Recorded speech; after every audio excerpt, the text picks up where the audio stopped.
Welcome to the Cunningham Piano Show podcast, where we explore the world of pianos and the people behind them. I'm your host, Hugh Sung, and I have a returning guest with me in this episode. Welcome back, Madalina Danila. Hi, Hugh Sung. It's nice to be back. The reason we're laughing is because this is actually my wife. Yeah, It's still kind of it's a strange. little. It's very strange. this It's happened very strange. actually quite It's funny. uncomfortable, but uncomfortable funny. Uncomfortable funny. So Yeah. we're actually shooting this in our home. But be that as it may, we have a very special reason for bringing you back on the show because you're actually going to be performing a solo piano recital on Saturday, April 20th, 7 p.m. at Cunningham Piano's Cherry Hill Showroom. Wonderful program. We're going to talk mainly about what you're going to be playing and why you're playing. It's a very special reason. We do have a preview of one of the pieces that you're going to be performing. Tell us a little bit about what we're going to be hearing.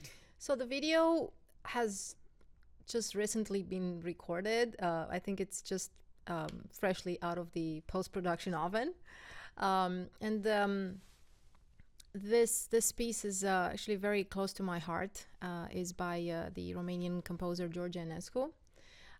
It is one of the movements, actually the last movement of his second piano suite in D major, and it is the most exciting piece in terms of energy. It's very energetic, very triumphant, and I had fun recording it. What's the name of this movie? So the name, right? The name of the last movement is called bourrée. Bourrée was a very popular dance. I would say around 16th, 17th century at the French court. Wonderful. And it's a dance that's somewhat quick, but I'm gonna let music speak for itself. Let's enjoy this. Yeah. Let's enjoy this preview.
Bravo. Wow, that was absolutely stunning. What an incredible preview of an amazing recital. So, that was the Beret by George Enescu. Right. What else are you performing on this program? So also by George Enescu, also from his Psycho Piano Suite, another movement called Pavan. It's actually a very calm and very elegant and sumptuous movement. And then, well, it's actually a myriad of composers. And actually, in the Cunningham recital, for April 20th, I left out two composers, Okay. Bach and George Crumb, for, let's say, personal reasons. So let's. but- you actually, when you're saying you left out, let's talk a little bit about the reason you're actually doing this recital. By the way, Right. this is a free recital, right? This Oh, is a free absolutely, program. yeah. Free to the public, so please come and watch the concert. But there's a very special reason why you're running through some of this program, and you mentioned you're leaving some composers out. Some composers out of what? Yeah, I think this recital, I would sum it up as a tryout. Okay, or as a kind of a dry run, right? Because you're actually playing a bigger program. Yes, I would say tell us- it's a little bit bigger. Not a little bit, a lot bigger. So tell us a Yeah. little bit about what you're preparing this recital for. Yeah, so this recital is in preparation for a much bigger event. It's going to take place May 14 in Germany, Bottrop, and the Which is the western part of Germany. I understand, western right? part of Germany, yes, close to Düsseldorf. And the reason why this event is happening has to do with, I would say, let's say three names. Ruhr Klavier Festival, Anne-Sophie Mutter, and Lambert Orkes. I think I just summed up everything in three names. So this recital is actually part of the Ruhr Clavier Klavier Festival. The Ruhr Klavier Festival is one of the biggest festivals of classical music in Europe. I mean, if you go on their website, you'll see there the names of our contemporary titans of classical music. It's primarily for piano, but they have a few chamber recitals, so string players, wind players, they are invited to.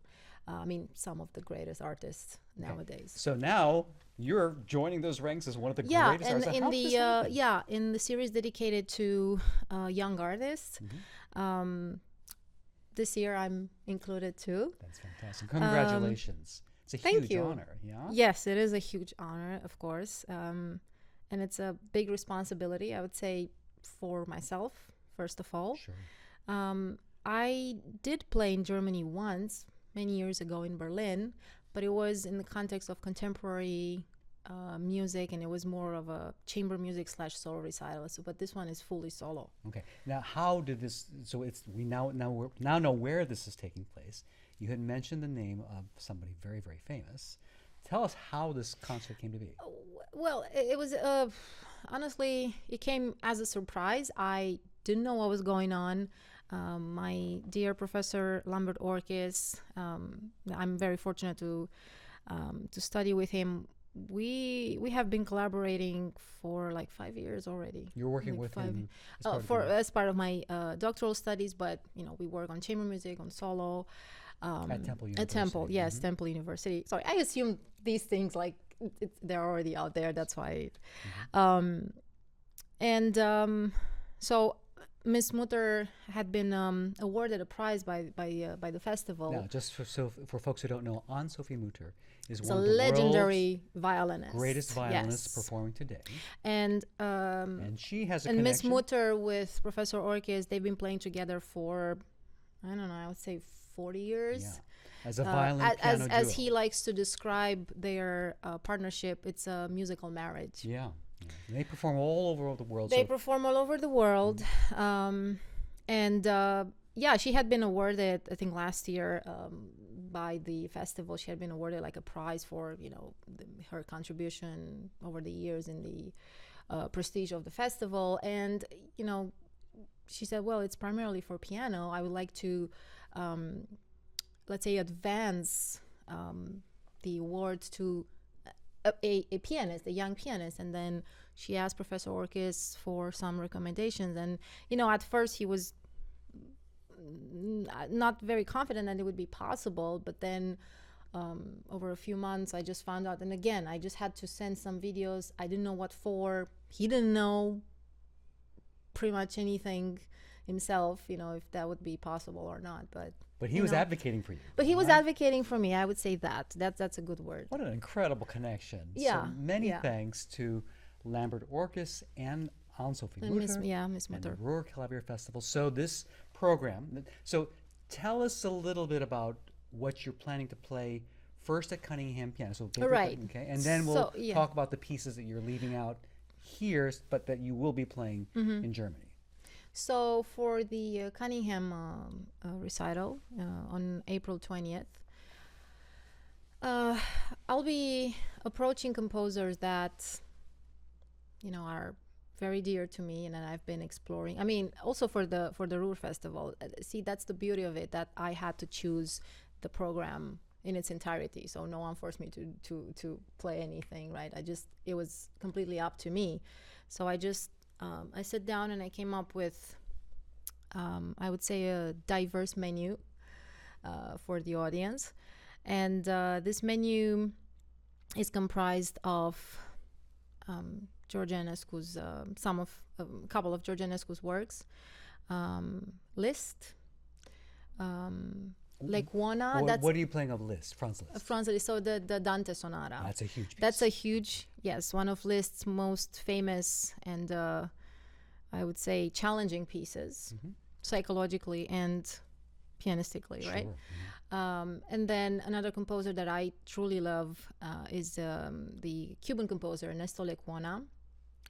I discovered him thanks to Dr. Buchner, who's a big fan. Sarah Davis Buchner. Another one of your professors at Temple, yes, who's a big fan of Lecuona's music. And what are you playing of Lecuona? So this piece is called Malagueña. It's one of his most famous tunes. I mean, there are several arrangements of these tunes and lyrics, and I have a weak spot for Spanish culture to begin with. So for Spanish, for Latin culture, for everything that is from that area. Sure. So we're playing Liszt. You're going to be performing Liszt, Lecuona, Enescu, and what else? Granados. Oh, okay. A little bit, yeah. And a small piece who's of Granados? Granados. Again, it's a Spanish composer. Phenomenal pianist. Unfortunately, died too young. And this piece is actually a sketch piece. It's an unfinished piece. Oh, I found it again in the library of Dr. Buchner. She has gems like that. I just decided, well, let's give it a try. And it's so obvious that it's unfinished. He left a lot of works just sketched. That's another one. So is this an incomplete work or No. It is a complete. It's called conventionally etude. It's a very expressive etude, but again, just working on it, I realized that he actually didn't proofread it, or just maybe it just lacked a few things here and there. So to my understanding, maybe he wrote it down and then put it aside without giving it a look. Why would you play an incomplete piece as part because of such I think it's worth it. Okay. And it's very easy. Are you filling in some of the incomplete parts yourself? Yes. Oh, I see. Okay. Well, there you go. That's why. Okay. I mean, it's the duty of any performer to do that. So it's a piece that you're actually completing. In a sense. And is there anything else at the Cherry Hill, the Cunningham Right. Piano So Cherry? there's another composer that I've been studying at Temple. I've been approaching his music more seriously, and it's about the Italian composer Domenico Scarlatti. That's from a different era, from the Baroque period. And I'm playing 2 piano sonatas, and it's this music is endless. Which 2 piano sonatas are you playing? All I can say now is that they are contrasting works. So one of them is, let's say, it buns in ornaments, and is a slow piece. Another one is vivacious, and it has this kind of very rigorous character. Slow and fast. Simply put, slow and fast. Yes. What's interesting about this music is that I have tried it on harpsichord as well, as it was originally intended for harpsichord. I had to give it a try, and just test it out and see exactly what it feels like. And I got a lot of ideas from harpsichord, from the laws of performing on harpsichord right here. Let's see what else. Well, the program lasts around an hour, I guess. Okay. Maybe I'm gonna talk a little bit. Okay. And yeah, that's kind of the preview of the Germany program. Yes. Spend a few minutes talking about what else you'll be playing. Yeah. In Germany. So in Germany, there's this composer that, again, I've been studying, and actually my doctoral studies are supposed to approach his music. George Crumb, American composer George Crumb, and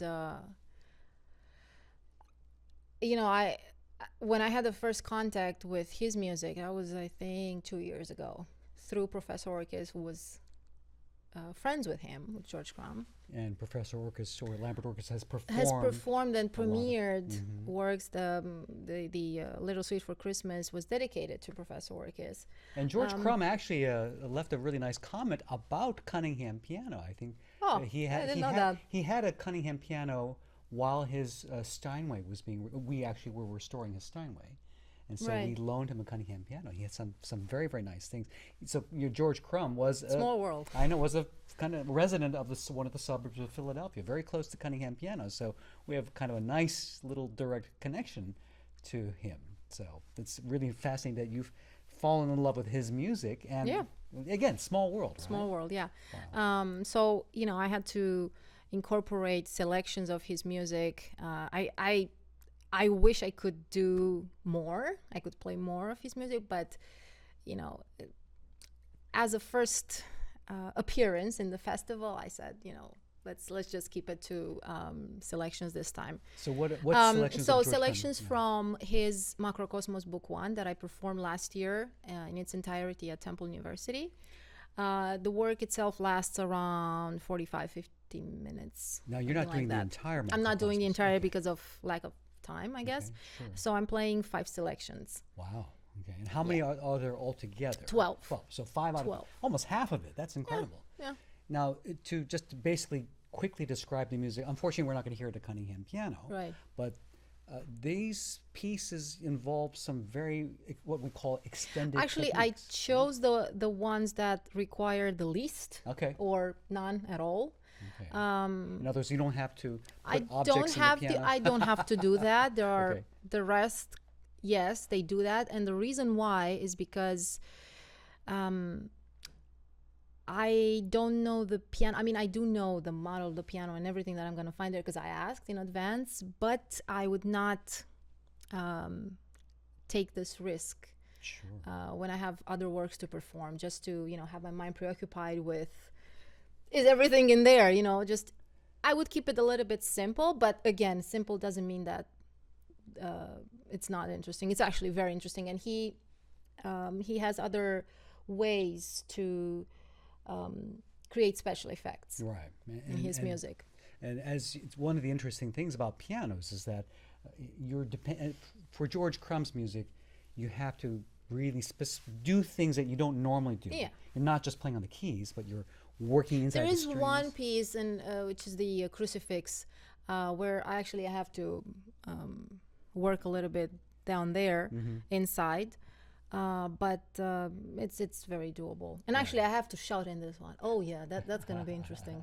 That's going to be interesting. But what's interesting about piano designs is that every piano has a slightly different layout of the cast iron frame. That's the purpose. That's the part of the reason why I said, you know what, maybe not. Yeah. Again, I know the model. I know the brand of the piano. I know. I checked. Shape of the I know, frame, but. I don't have at my disposal that kind of model piano. It's a Steinway D. So I can practice every day on that in order to become comfortable. Because every time I switch pianos and I play that kind of music, I have to adjust to its shape, and I have to adjust to the way piano is built inside. And like you said, it's very different. And pianists, we're used to playing lots of different pianos. But because you're working internally, it's a completely different world. Right? That's a completely different world, and you need time. So you're in Germany. You'll be playing works by George Crumb. What else will you be playing in Germany? Bach. I'm gonna play a work by Bach that it's not so often performed. It's a prelude and fugue, but not from the well-tempered clavier. It's an arrangement. Originally, the work was intended for organ, and one of Liszt's pupils, Ziloty, phenomenal pianist himself, arranged the work for piano, and it's really overwhelming, I would say. So we're gonna. It's what an incredible. So again, program. I have a journey that starts in Baroque and ends in 21st century. Yes. Incredible. Yeah. Wow. Well, Like I said, it's a very diverse menu. So once again, April 20th, Saturday, Cunningham Piano's Cherry Hill Showroom, 7 p.m. is when you will be giving this incredible recital preview of your program upcoming in May as part of the Ruhr Clavier Festival, Keyboard Festival in Germany. How exciting. Thank you so much. We're really looking forward to this. Yeah, me too, of course. So anyway, for Cunningham Piano, I'm Hugh Sung. Thanks so much, and hope to see as many of you as possible for this wonderful recital. For Cunningham Piano, I'm Hugh Sung. Thanks again, and we'll see you all next time.